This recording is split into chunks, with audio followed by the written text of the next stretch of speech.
I was thinking about the hippie movement and how it ushered in drugs becoming normal in society, as it were.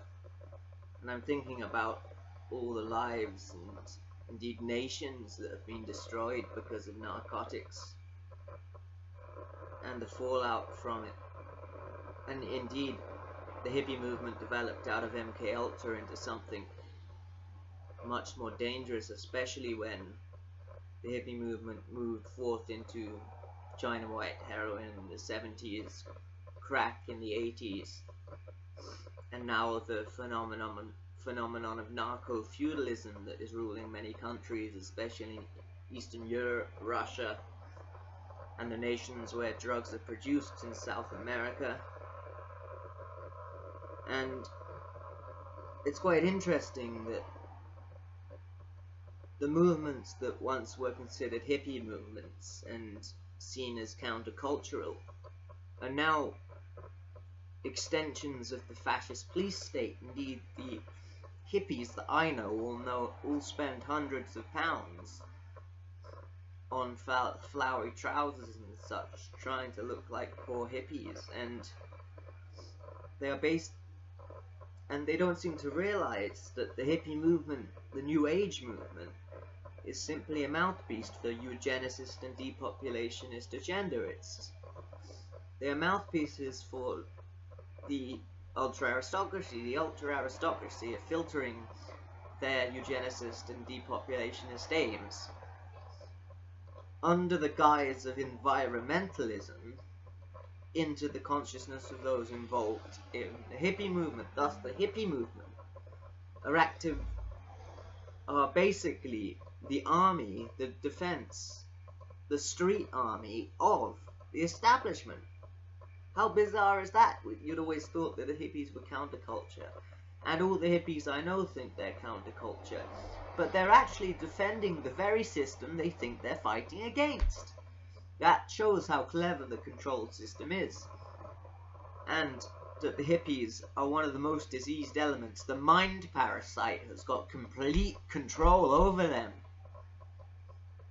Just go and speak to one of the local fashion hippies in Calne. They don't know shit, and they will literally just spout environmentalist huff, which is what the depopulationists and eugenicists who want to bring the world population down to 500 million want them to say.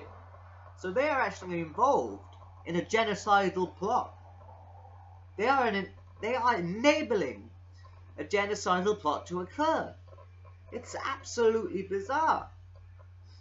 And how can they not see through this? They can't see through this because they don't want to. The mind parasite has infected them in such a way that they cannot see out of the mind parasite's sphere of controlled consciousness. That's the way it seems to me. And indeed, I am for the use of LSD and ketamine, other psychedelics, for mind expansion, not in the hippy-dippy-la-la way that Timothy Leary would promote it, but I am quite into the teachings of Ivan Kongertsev and his theories on ketamine and its connection to the astral plane. So I do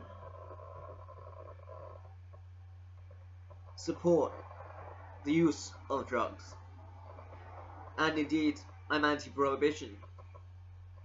But what the hippies are doing is wasting the drugs and further becoming moronic, more moronic than they already are. And they are the direct agents of the police state, the depopulationists, the eugenicists, and thus the ultra-aristocracy. The ultra-aristocracy are a combination of the Jesuit order and various bloodlines, the Venetian high bloodlines, the Genoese, the Roman high bloodlines, the Habsburgs, and the British aristocracy. A super aristocracy, if you will. I call it the ultra-aristocracy. And they wish to create a completely feudal earth, almost in the style of the Paraguayan-Reductions that the Jesuits created in South America during the 17th and 18th centuries. They want the world to be like that, a form of Romanized communism. And indeed, the Soviet Union itself was an experiment by the Jesuits of Georgetown University to test out a technocratic equivalent of the Paraguayan-Reductions. That's why, during the Cold War, the CIA only ever attacked communist nations outside of the Soviet Union, never the Soviet Union itself. The Jesuits brought forth Jesuit-trained Stalin on purpose because Stalin wished for socialism in one country. And with socialism in one country, the Jesuits were able to control their technocratic reduction experiment. They were able to contain it. But when things started happening like communism in Vietnam, Cardinal Spellman, the Archbishop of New York, all archbishops are initiated into the Illuminati. He was all for American intervention in Vietnam. Indeed, they even nicknamed it Spelly's War. And that was because Vietnamese communism could not be allowed by the Ultra-Aristocracy because it was outside of the Soviet Union. Communism in the Soviet Union, fine, because it's part of the Jesuitical experiment. But in Vietnam, in Africa, in South America, no. Power off. This also explains Reagan's policies in Central America against the Sandinistas and such, and the right-wing death squads that were directly funded by the CIA.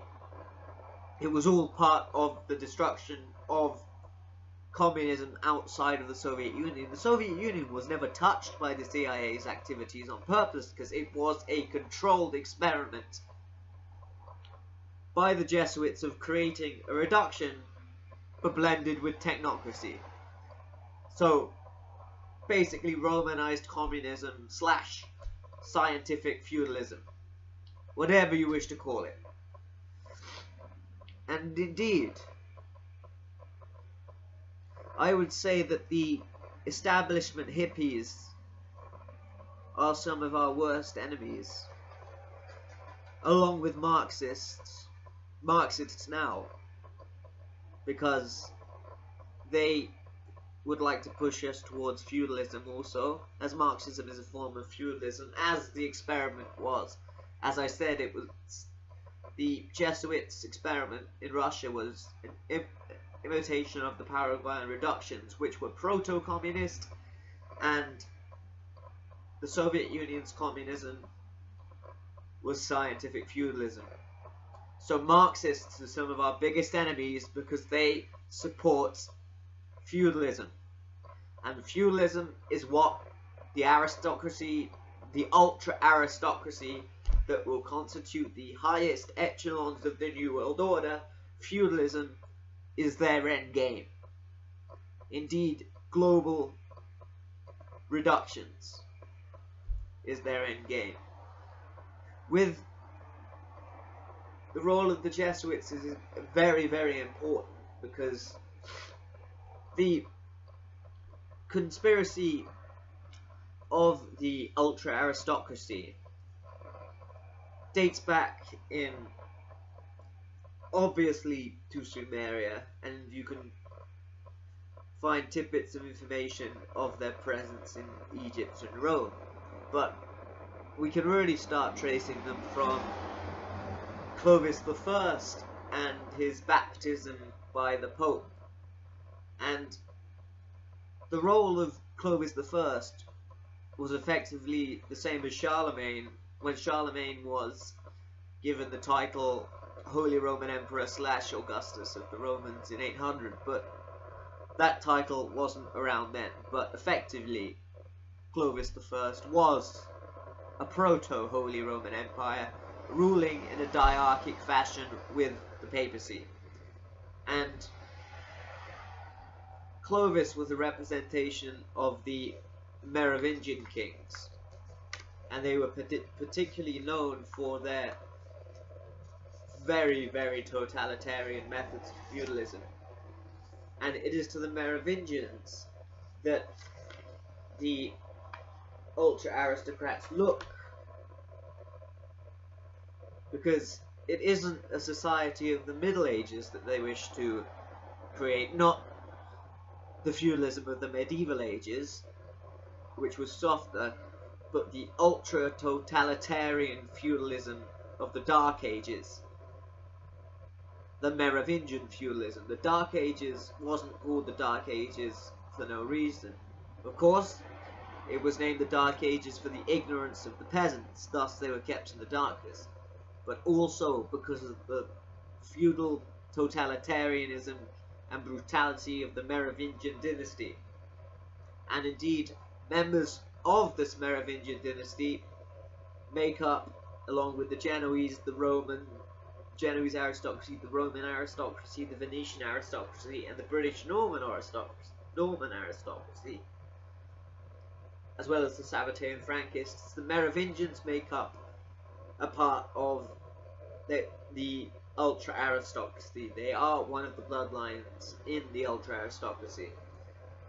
And indeed, they were, at its beginning, as I said, we could trace this ultra-aristocratism back to Clovis I and his baptism. And indeed, from then, after the deposition of the Merovingians by Charlemagne, even though he did marry a Merovingian princess, thus some Merovingian blood remained within the Carolingians, but it seems that the Papacy were scared of the Merovingians, so they replaced them with the Carolingians. This was to happen again later with the Templars. Not only were the Papacy terrified of the Templars, they also owed them rather a lot of money, and it just so happens that the majority of the Templars were of Merovingian blood. Thus, it's all linked up, and the beginning of the quest, post-Templar quest for New World Order, began with the fall of the Templars. And thus, there was a link of Templarism and the Romanized communism that had been the brainchild of Joachim of Fiore, an abbot during the 12th century, who could be seen as the first Illuminatus. And indeed, my term, ultra-aristocracy, I've written here, the terminology ultra-aristocracy represents a specific historically continuing, genetically engineered, and selectively bred, predominantly Eurocentric. Many ultra-aristocrats apply the term Aryan/Aryanistic ethnic group/ethnicity, as due to eugenics, used before eugenics had ever been heard of, the ultra-aristocracy have only selectively bred between themselves. They actually constitute a different ethnic group to the common stock of Europeans.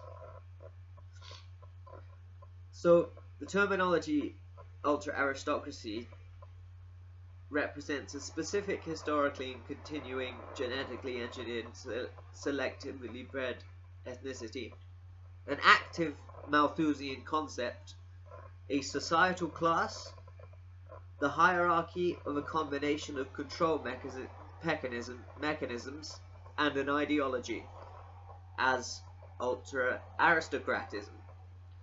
The ultra-aristocracy ideology of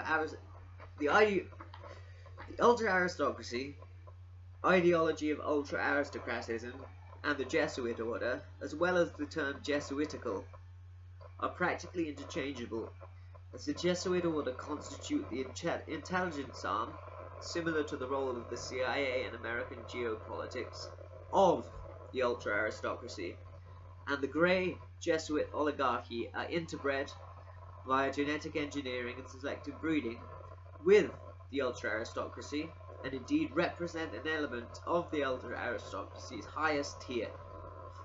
As the ultra-aristocracy has a hierarchy within itself, The tier of the dynasty is usually judged by financial means of their lineage and familial roots, yet due to breeding between different tiers, the hierarchy is subject to change, thus not wholly firm, nor the be-all and end-all of the ultra-aristocratic sphere. I'm reading too fast, it's all coming out rather garbled. But yeah, I have quite a lot of notes that I want to go through today.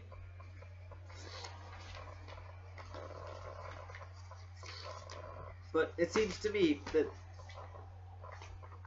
the ultra-aristocrats dream of a revived ancien regime such as existed in Frankish settlements, though they wish to create one estate of the first and second estates. The ancien regime operated in three estates. The first estate was the clergy, the second the nobility, and the third the bourgeoisie and the masses. And the ultra-aristocracy wishes to blend the clergy and the nobility in a manner which would create sort of a priesthood class within the ultra-aristocracy, similar to the way that the Levitical tribe of priests were to the ancient Israelites. And indeed, what is quite interesting about the Jesuits is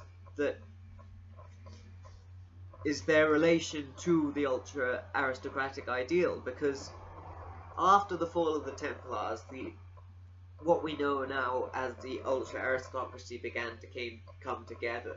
First you had the Merovingian elements that had survived the suppression of the Templars, the Genoese banking dynasties, the Venetian oligarchy, the Roman oligarchy,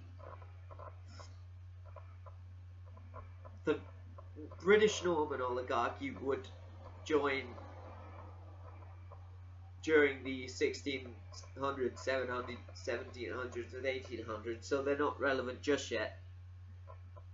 And if I mentioned the Merovingians, yes, I began with the Merovingians. And the Florentine aristocracy. And of course the Orsinis, Torlonis, and Colonnas, who jumped along for the ride because they believed they were the descendants of the Julio-Claudian dynasty of ancient Rome that gave us Julius Caesar. And so the role of the Jesuits sort of begins with Los Alumbrados. Los Alumbrados means the Illuminati. They were the Illuminati of their day. They formed in 1492 in Spain. And indeed, at the beginning of the 14th century, the Pope had allowed some Templars to settle in Aragon, in Spain, and thus they did, to escape suppression, and they gradually became known as the Order of the Calatrava, because the Pope decreed that they may not use the name Knights Templar. The whole Templar scenario, the Templars were taken out because the Papacy owed them so much money. But yeah, so the Order of the Calatrava then progressed into the Order of the Montesa, and then into the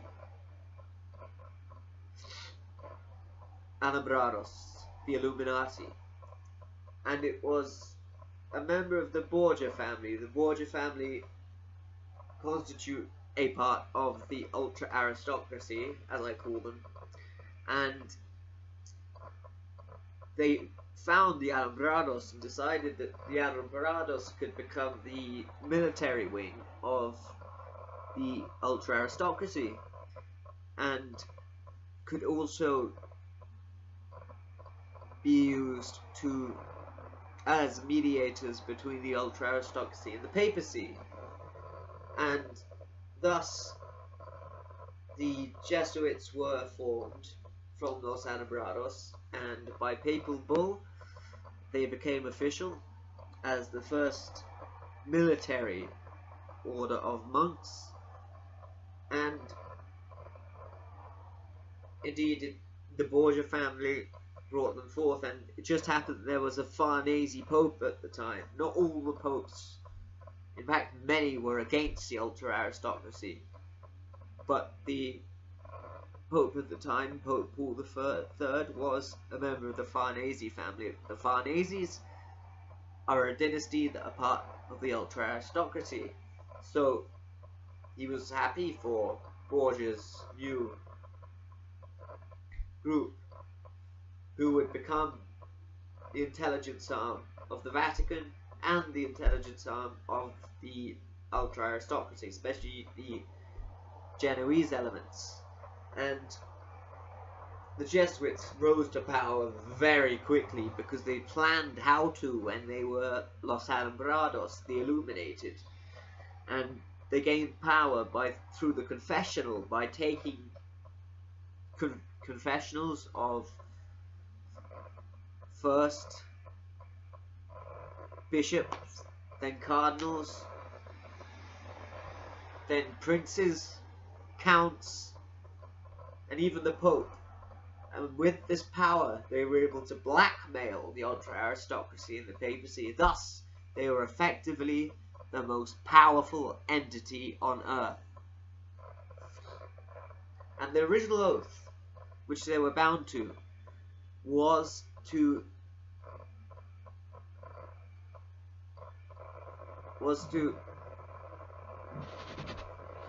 keep up and maintain the ideals put forth by the Council of Trent, which basically meant the Counter-Reformation. They must crush Protestantism and to bring the thrones of Europe back to the papacy. They had achieved this by 1814, but in 1814 they had not only colonized Britain completely, but had also completely taken over the papacy. And in addition, they had brought the thrones of Europe back to the papacy as their oath had decreed. But after 5 years of imprisonment,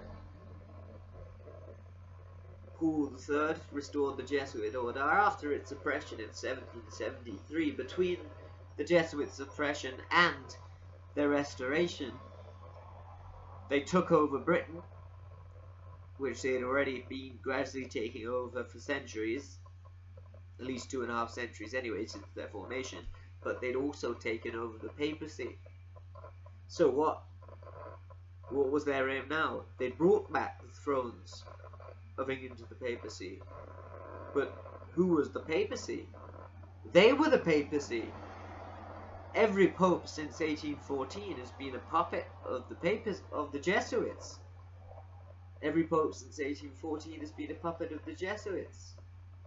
The Jesuits were now the papacy, so they were no longer bound by this oath. So, what should they do? They decided to put all of their energies and would utilize the Catholic Church as they pleased, as they controlled the entire Catholic Church. They put all of their effort into the thrust for the ultra-aristocratic family's wish for world control. Thus, history since 1814 up until now has been the Jesuitical and ultra-aristocratic thrust for world domination. In lay terms, the New World Order. And this is how it is unfolding. Do not underestimate the Jesuits. They are the most powerful intelligence entity on the planet. Powerful, trickery, intelligent, you name it. We are entering dark times, as the ultra-aristocracy and Jesuitry wish to return us to the Dark Ages. To the Dark Ages of Merovingian totalitarianism. And Merovingian totalitarianism is one of the most brutal and total totalitarian systems that could exist. And this is what we are to expect. Now I'm going to fade out.